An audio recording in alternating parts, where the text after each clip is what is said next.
Cashflow Diary podcast, episode 406. Welcome to yet another exciting episode of the Cashflow Diary podcast, the podcast that teaches you insider tips, tactics, and strategies for creating leverage streams of cash flow into your life. Learn from top-performing entrepreneurs, business owners, investors, and thought leaders from across the globe as they share their secrets to success. Like what you learn on this and other Cashflow Diary podcast episodes? Go to learninvestingnow.com and sign up to receive powerful tips and information that will help you succeed as an entrepreneur and investor. Now, here's your host, investor, entrepreneur, business owner, educator, speaker, author, and master facilitator of Robert Kiyosaki's cash flow game, Jay Massey. All right, ladies and gentlemen, welcome to another episode of the Cashflow Diary podcast. I'm your host, Jay Massey, and I'm glad that you're here today because we are going to talk about a subject that I think is near and dear to many of our hearts. We're going to talk about, well, your kids, or maybe even your own future, depending on how young you are, because you could be thinking to yourself, man, I would love to go to college, but man, I would love for my kids to go to college, but how on earth is that ever going to happen? Now, wouldn't you happen to know that I found a guy who's made it his business to help you make sure that happens? I think that's amazing because when it comes to entrepreneurs, well, we can figure out a way to solve other people's problems and make a business around it. And I think that's what's exciting. So I have with me today none other than Brad Baldridge. Many of you may know him from his podcast, Taming the High Cost of College. He is also a college planning specialist as well as a financial planner. And I think what's going to happen for some of you today is you might actually find that path. Because, I mean, we all know that an investment in education pays the best interest. So let's make sure that we are ready to learn, that we are ready to listen, and most importantly, able to take action. Let's listen and understand how we can tame the high cost of college with none other than Brad Baldridge. Brad, you there? I am here. Thanks for being here. I am glad that you are here. You have a tough job, my friend. I do. It's exciting and challenging all at the same time. Got it. All right. So, this being your first time here, I have to ask you the same question that I tend to ask everybody the first time that they're here. Are you ready? I am. Okay. I tend to look at today's entrepreneurs a lot like yesterday's superheroes. You know, Batman, Robin, Wonder Woman, Hulk, etc.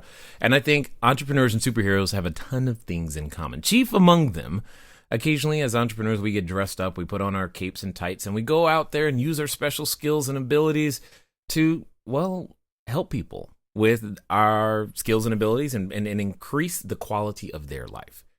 However, also like superheroes, entrepreneurs have a beginning. I mean, if you think about Spider-Man, for example, there was a time where he was just a college student trying to make the months work together, and he was out there taking some photos to bring, money into the house. So my question to you is as follows. Before your podcast, before deciding that you were going to be a college planning specialist, before financial planning, before all of these things, what we want to know, Brad, is who is Brad Baldridge? Wow. So I guess it all started, I went to college and got the corporate job as everybody was supposed to do.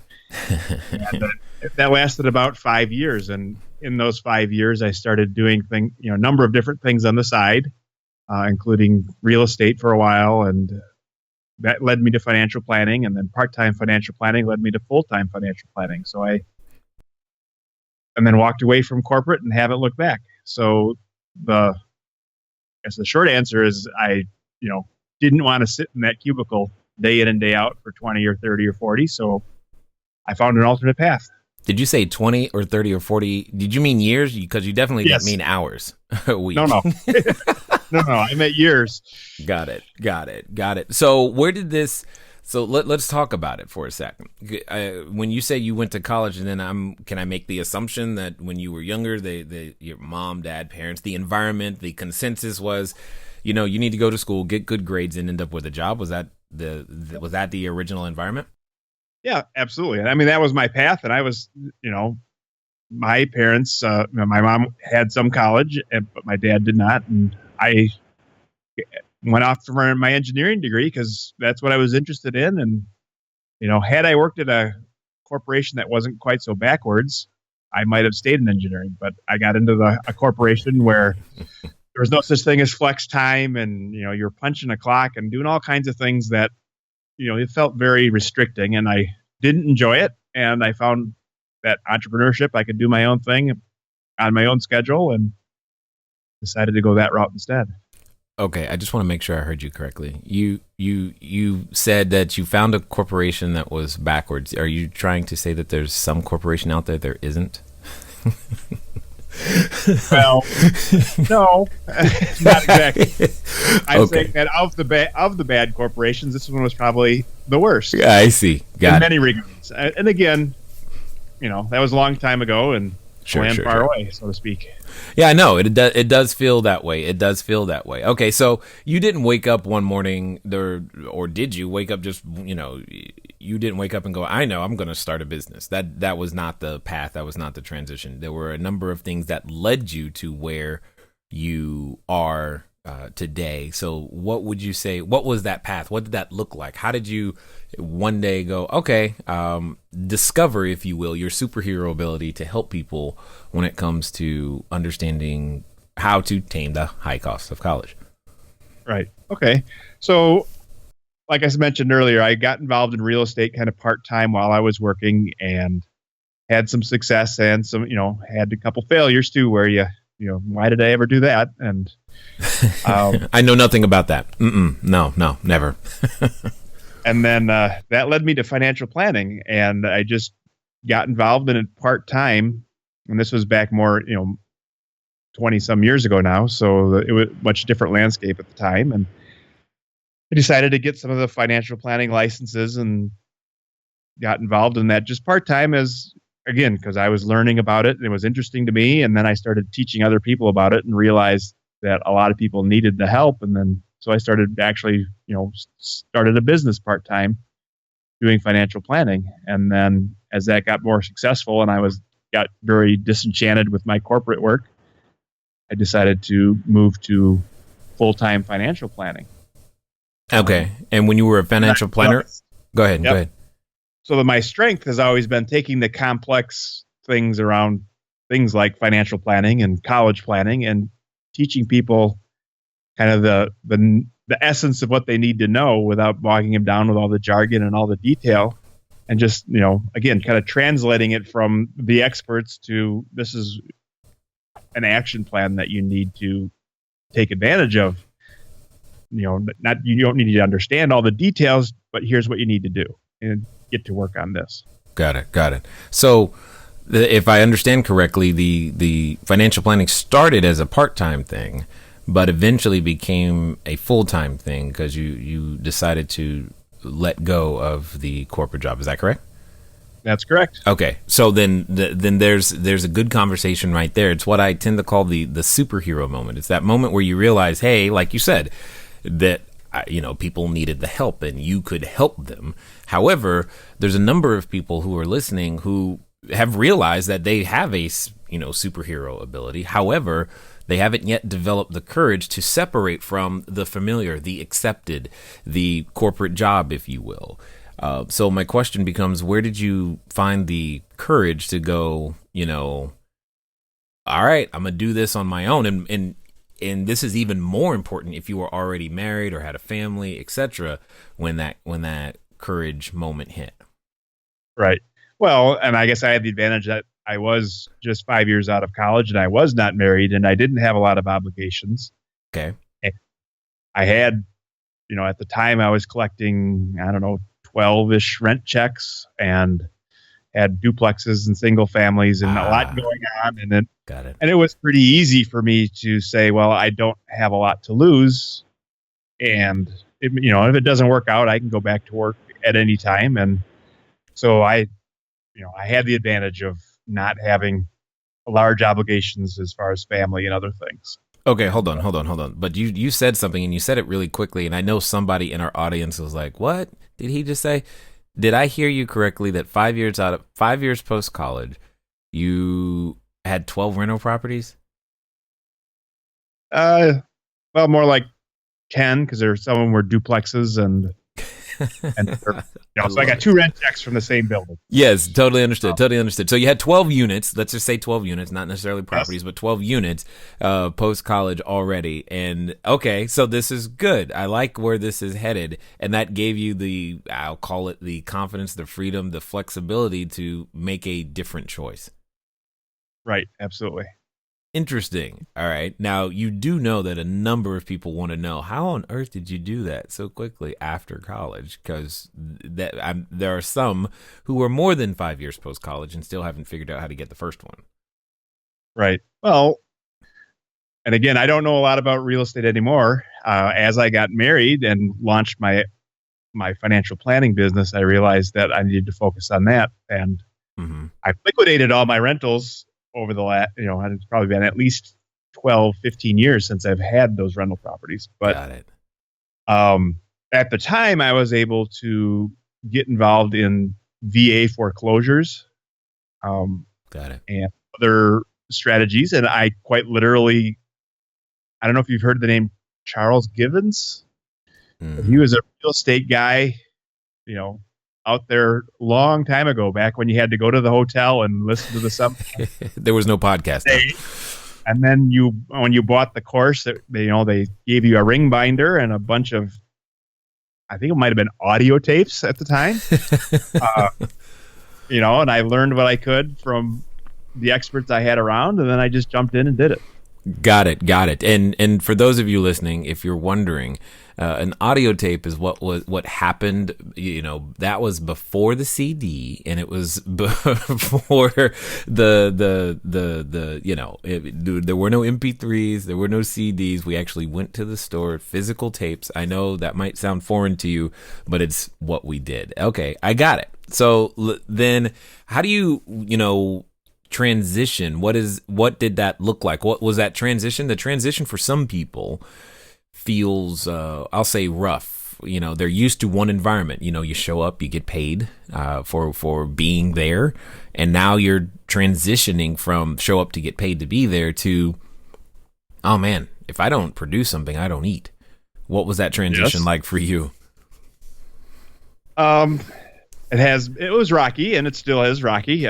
Obviously, as my business grows and you start adding employees and things like that, and now the situation, the nuts get bigger. And, but yeah, there were times when, I was happy that I had the real estate income coming in, because the financial planning was a slow road even back then. And I think financial planning is even harder to break into now, where, just the way things are structured and the rules and regulations. So, a young person today getting into financial planning really probably would join a firm. I started essentially my own practice, right, from scratch, where now you'd probably be much better off to, again, in my opinion, mentor with somebody, find someone that wants to retire, or other avenues along those lines.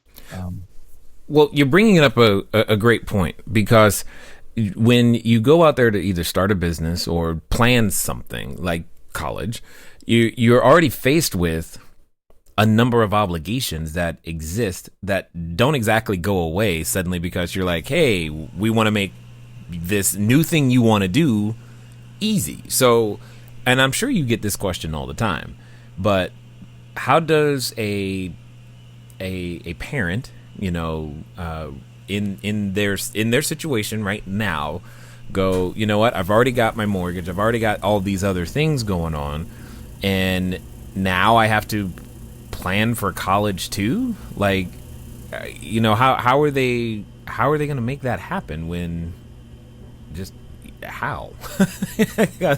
It's always an interesting question. I know you've got an answer though. Right. Well, I mean, here's the challenge: is most parents today, even if they went to college themselves, the costs were reasonable.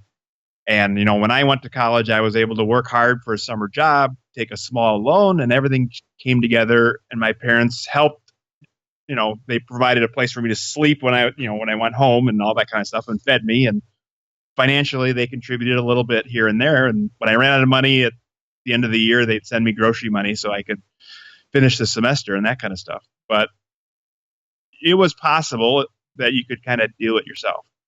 Today, with the price of colleges, the typical state school is 25,000.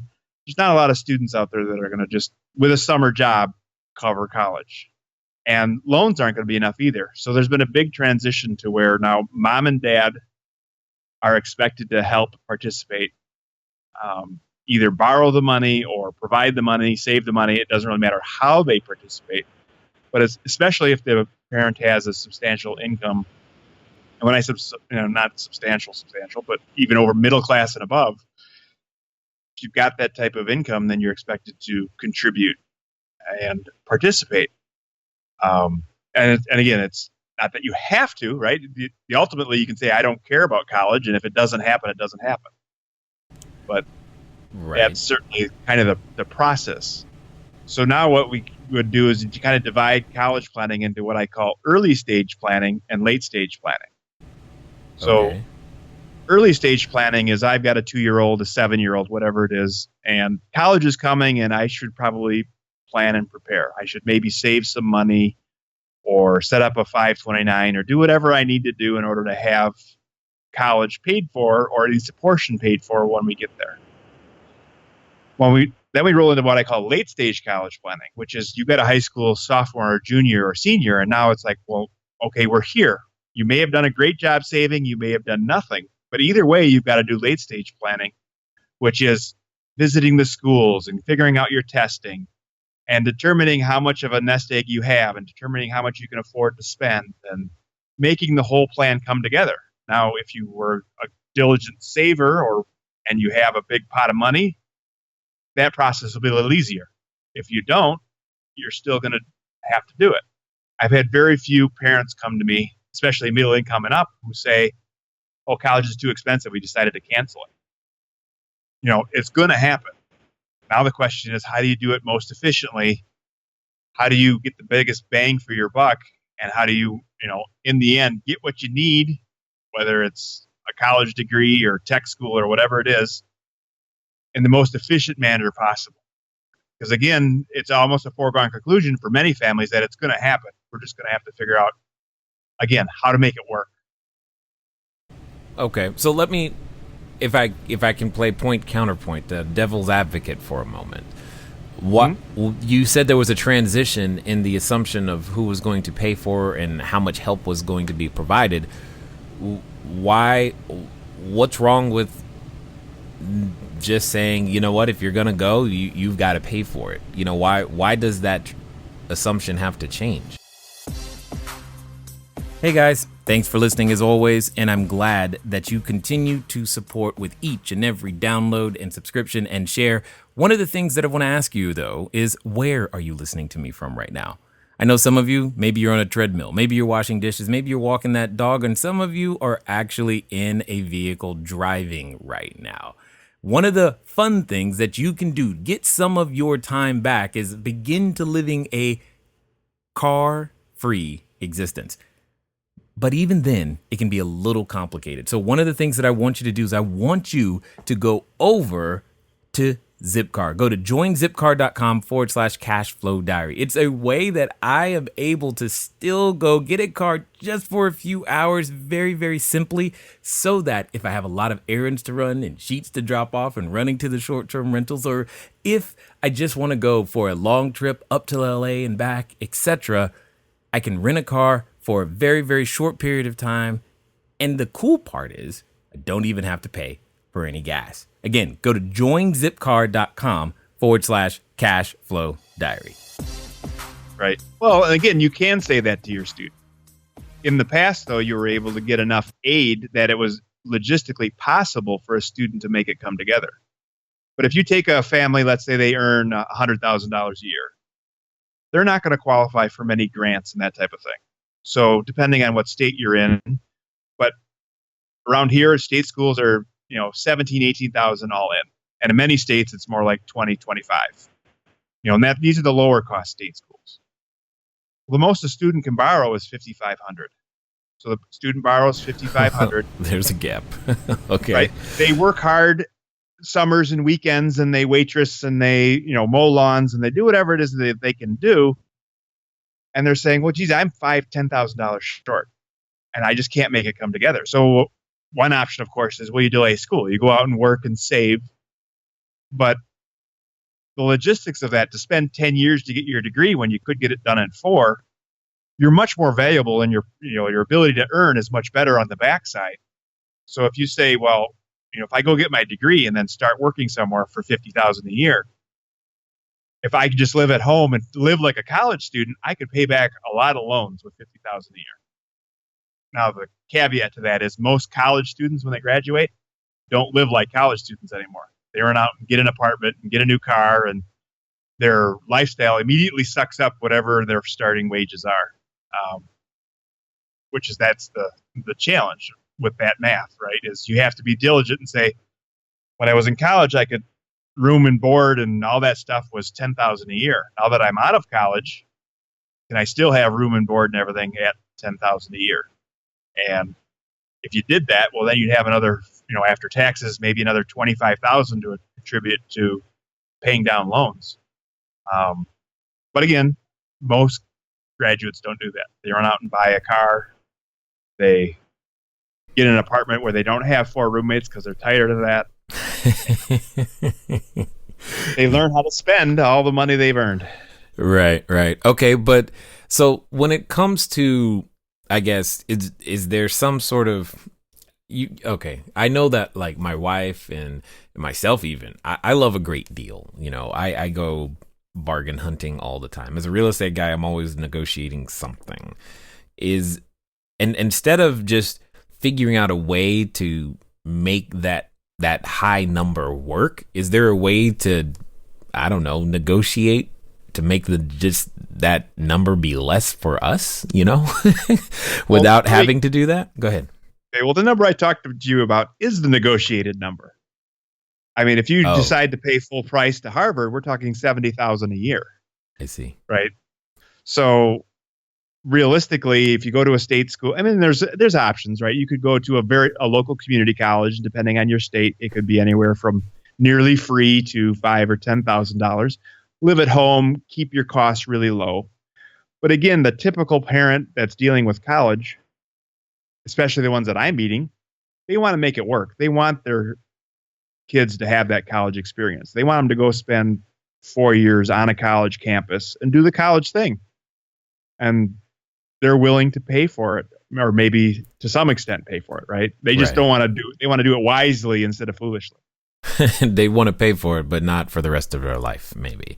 Exactly. Totally understood. But okay, so let me ask you this. In your research, is it because you said a word that I was like, I think that was the operative word. They're willing to pay for the college experience. Does it again, I'm an real estate business guy. I think about return on investment. Is it there still at the higher number? Because I know that there's a point at which if I have to invest so much money in a particular property where I go, you know what? It's a property. It's wonderful. But now the return gets so low because I've had to put so much in that it becomes, that's not a good deal for me anymore. How does one, A, gauge that? And B, how does a family determine, this much and no further? Like what's the process for making that happen? Right. So the challenge there is you're saying, well, what's the formula to do the math? And to some extent there is, but the challenge is, you take the absolute top students, the brightest kids, they're going to do really well no matter whether they go to college or not. I mean, the Bill Gates, Zuckerbergs of the world, right? They're going to get out there and they're going to do it. On the other end of the spectrum, there's kids that just aren't going to do well with college, without college. Maybe they're going to drop out of college and they're going to struggle. And the real challenge is the kind of the group in the middle where it's like, all right, if I can go out and get a nursing degree and a 4-year nursing degree, I can go somewhere and start at $55,000 or $60,000. There's obvious return on investment there.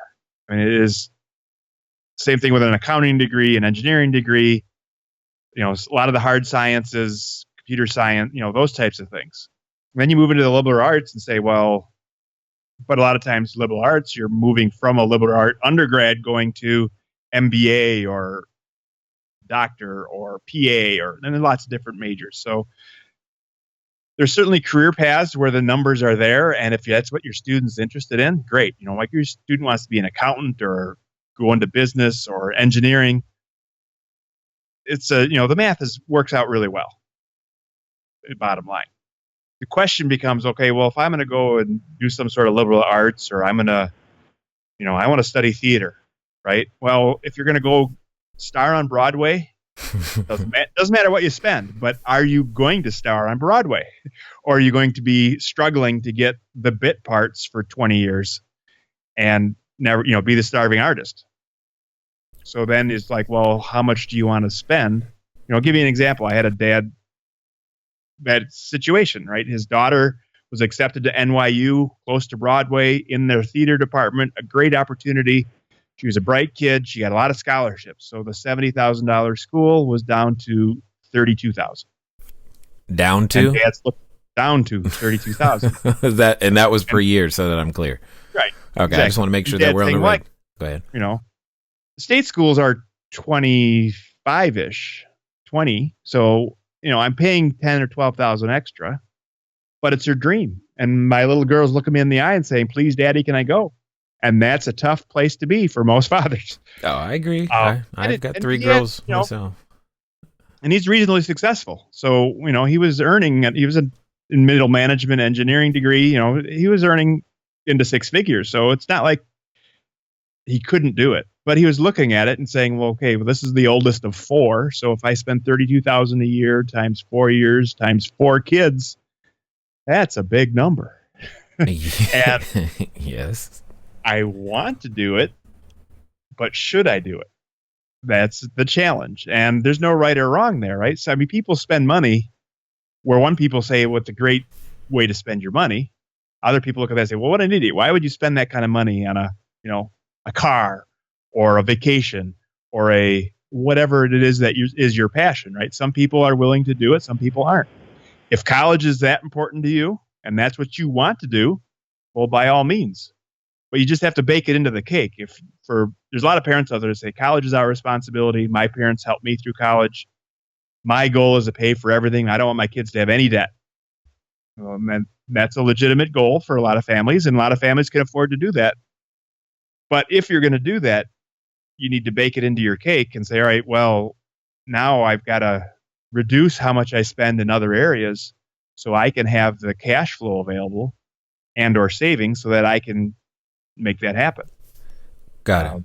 So other parents will say, you know what, college is your problem. I'll help you borrow as much as you want, but in the end, you're going to pay it back. Well, you're hitting on something that I was going to ask you, right? It's because we'll take the father with the 4 daughters. I mean, I've got 4 children myself, so this is a very relevant. One is in college now. I told her back when she was like 9, if you want to go to college, you're gonna pay for it, and I've stuck to that regardless, because that was just where it was. I'm a college dropout now. Mom, on the other hand, completely different story. She's got 2 degrees and all this other stuff, and my wife, anyway. But my thought process is, or at least my question is, the sacrifice parents are making in terms of if they pay for college, doesn't that tend to rob them of their ability to plan for a retirement somehow? Or how do you put the two together? I mean, there's only so much money. I would agree that there is only so much money, and depending on how much you earn, college is a bigger nut than otherwise, right? Right. But again, you take a successful middle management, they're not giving up retirement for college. They might be giving up early retirement, right? So they say, well, I could have retired at 58 if I hadn't done this college thing, but now I have to work to 62. That's a much tougher situation than someone that says, I'm planning on retiring at 68 right now, and if I pay for college now, it's going to be 74. or reduce my lifestyle, right? So again, the amount you're willing to spend on college is relative to your income, et cetera, et cetera. And it is tougher at the lower incomes for sure. And that's where you say, all right, well, if we're going to do college, maybe we figure out how to make this real estate thing work, or the side hustle. And, all those teachings that maybe that's your impetus to say, all right, let's get off the dime and get to work. I do need to get some cash flow properties, or I do need to start a business or a side hustle or something, because I need another $1,000 a month to make this all come together.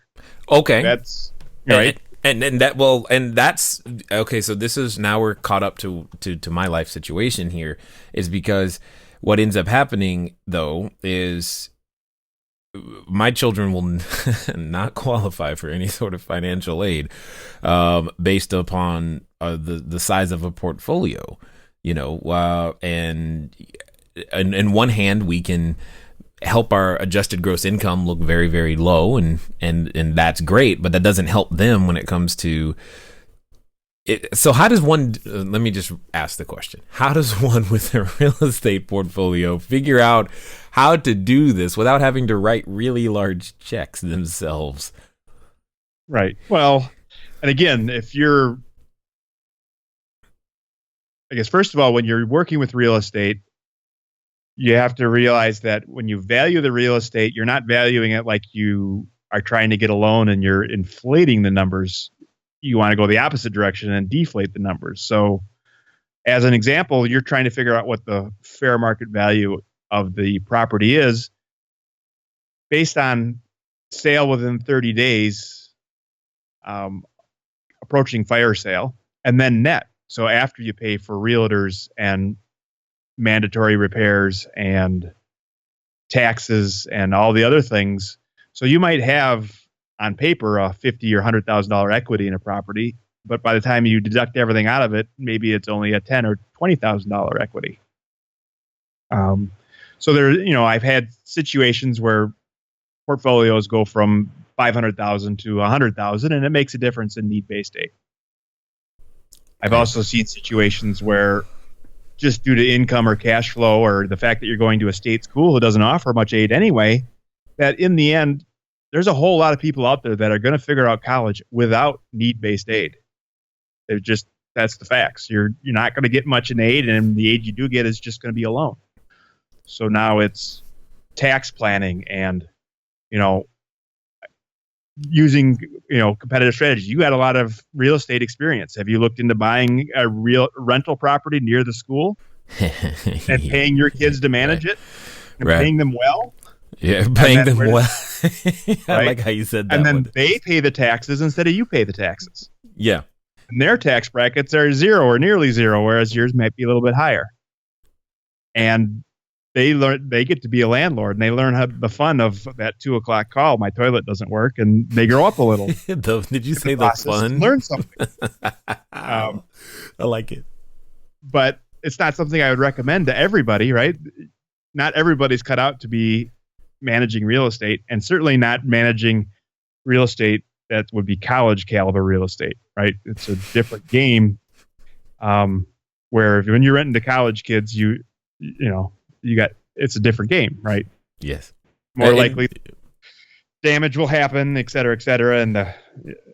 But anyway, so there's strategies like that. And it doesn't have to be real estate. You could start a small business. I've had a client who bought a small display system that sold sunglasses, and the kids and dad went to the state fairs and Summerfest in our area, and they worked really hard all summer, probably 20, 25 days, where they worked from 7 a.m. to midnight selling sunglasses at these various fairs. And the kids made a lot of money, and dad somehow, by the time it was all over, paid the kids and did everything else. He didn't make any money, but the kids made enough money to pay for college. And that was, in the end, tax planning, right? He didn't have to pay the kids quite that much, probably, but he'd rather have them pay the taxes and pay for college than, have the income himself, take the tax clobber, and then pay for college with his money. So now we're getting into, right, if you decide it's going to happen, how do you do it most efficiently? And with entrepreneurs and business owners and real estate owners, there's all kinds of creative things that you can do. It's just understanding that all the creativity that real estate people already do, it's a different game when you throw in financial aid. Are you doing it for tax purposes?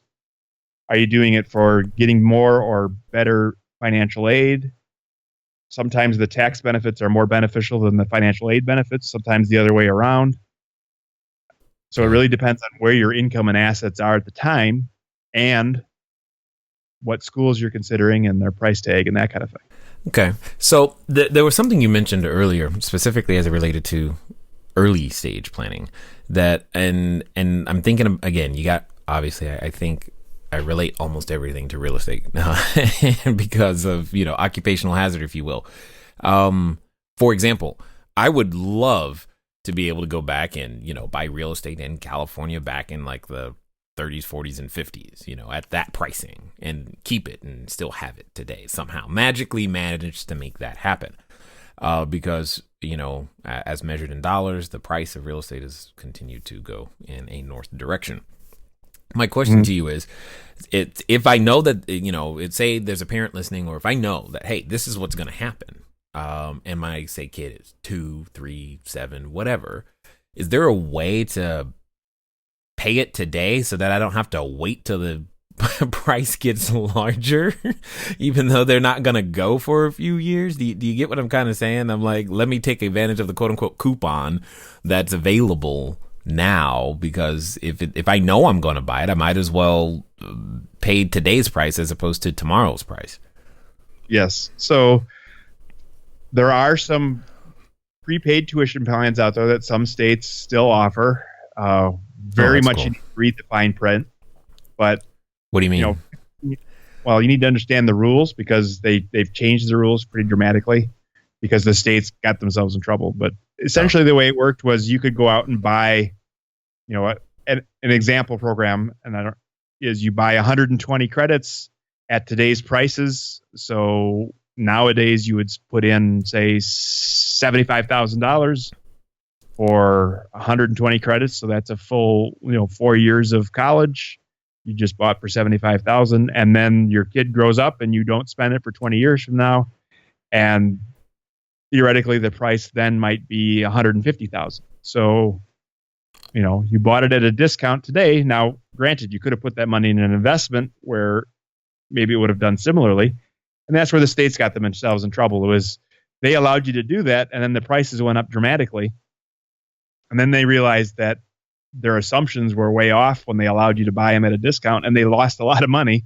I see. So they said, well, we can't do this anymore. We're giving today's college away at yesterday's prices, and we didn't invest the money wisely, and we didn't, the markets didn't do what we thought they were going to do, and it's ending up costing the taxpayers too much. So we're going to shut the program down, or we're going to water it down such that it's no longer as good a deal as it used to be.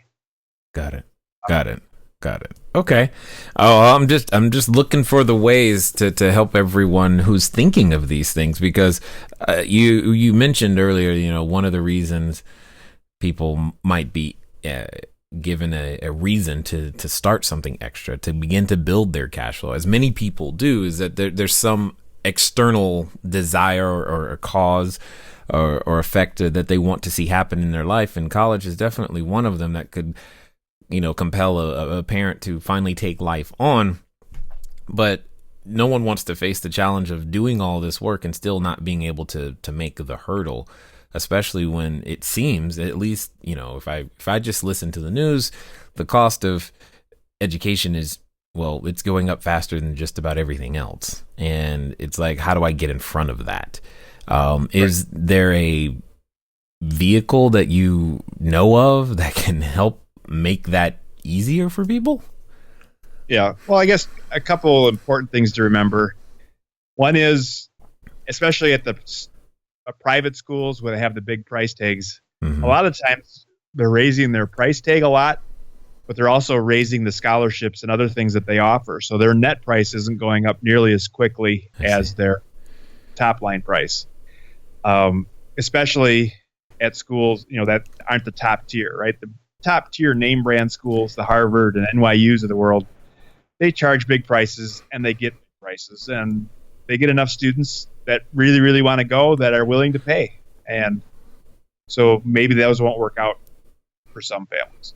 But then there's different levels, and so building your college list appropriately can save you tens of thousands of dollars. Well, okay. So then you bring up another question then is, when my wife goes to the grocery store, I like, certain cereals. We'll call them Frosted Flakes, actual Kellogg's Frosted Flakes. Although the store might have their own version of the store brand of Frosted Flakes. And to my wife, they're the same, but to me, not so much. My question though, in that sense is, obviously it's just cereal. It's not big. It's not a big difference, but in terms of price, is the difference there between what you were calling the name brand schools versus the others, is it actually worth the extra premium? That's the debate of the ages. Sometimes yes and sometimes no, right? Okay. If your goal is to be president of the United States, you probably need to go to Harvard or Yale or some other big name school, because that'll get you the context you need for your future life, and you'll grow up knowing the future senators, et cetera, of the world, and it may be a good place for you to go. I see. Now, on the flip side, if you're going to do an undergrad in biology and then go on and get your medical degree somewhere, in a lot of cases, does it matter where your undergrad is? When's the last time you asked your doctor, where'd you get your undergrad? For that matter, when's the last time you asked your doctor, where did you graduate from with your medical degree? Right. To some extent, college can make a difference, but it's not a guarantee. And I think that's something, 5-10 years ago when we were going through the Great Recession, there was a lot of college kids that were really unhappy because felt like they were sold a bill of goods, and that, you do the right things, you go to college, you get good grades, you graduate, you get a good job, life is good. And jobs were scarce and loans were high, and it didn't really pan out as what they, and today, a lot of, business people, and you and I included, probably said, well, gee, you signed for those loans. Well, that's the way it works. You pay them back when you sign for them. But they didn't really understand what they're getting into, and that generation got a little jaded as far as, it doesn't work for us like it worked for you. And the reality of it is it's because college is an opportunity, but your competition has a degree too. So it's a lot more than just going to school and getting good grades. It's what you do while you're there. Are you plugging into the alumni network? Are you working with professors and doing current research, or doing volunteer work, or whatever it is, so that when you graduate, you've got a resume that you can sell to an employer? Because, and I don't know if you hire people, but realistically, your first question is, can they do what I need done? Right. I don't care where you went to school. I don't care about any of that stuff until I'm confident that you'll be able to deliver on what it is I want done. Right. And a lot of times, if you say, well, they don't have a clue, they're wet behind the ears, they don't have any, they're too green and they can't do what I need to do, and I'm going to have to train them for 2 years, you're going to bring them on at a relatively low salary while they're learning. And that, rubs some college students the wrong way. It's like, well, I got a degree, I deserve a high salary. And it's like, well, yeah, but you can't deliver. So until you can deliver, you don't get the high salary. That's, that piece of paper isn't an automatic paycheck. And that's that disconnect that became very real as far as, so there's a number of great books out there. There's a gentleman out there, I can't remember, I think he has a podcast, but he's How to College, and his last name is Rob. I can't remember what his first name is, but I'll send you a link on that. And then there's a book, Putting to College to Work by Kat Klaus, where she talks about, as long as you're paying for college, take advantage of all that college has to offer. They've got, tutoring services, and they've got placement services, and they'll help you write a resume, and they'll help you find work for the rest of your life as part of the alumni network. There's all kinds of benefits that a lot of students don't even know they're there, because quite honestly, they're just going through the motions instead of doing it on purpose. Got it. And was it How to College by Brian Robin? Is that what you were thinking? Yep.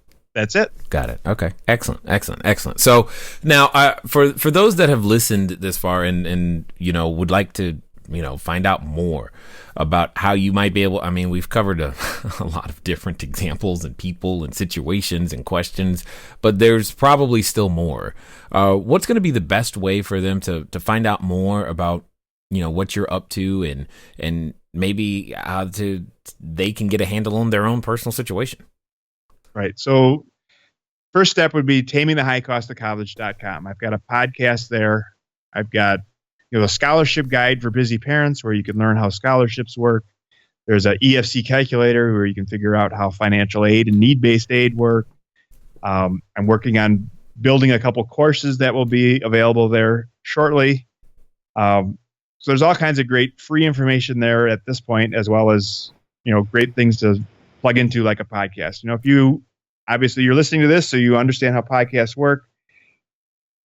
College is a process that kind of like real estate and other things, where it's going to be a learning process where it's not something you're going to sit down and knock out in one Sunday afternoon. It's something where, while you're driving or exercising, if you listen to podcasts for a year, that would make sense, where you just kind of learn the lingo and learn how it works and help you formulate your opinion of, well, is college worth it?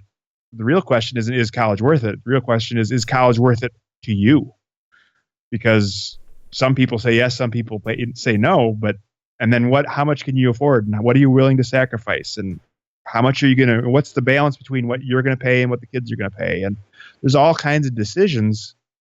And if you've got a high school freshman, sophomore, it's certainly not too early. And if you've got a junior or senior, it's not too late either. I mean, you just need to get in there and do it. But I've had a lot of people say, man, I wish I would have done this earlier. I've never had anyone tell me, I wish, I started too early. I don't know what I was thinking. You're right.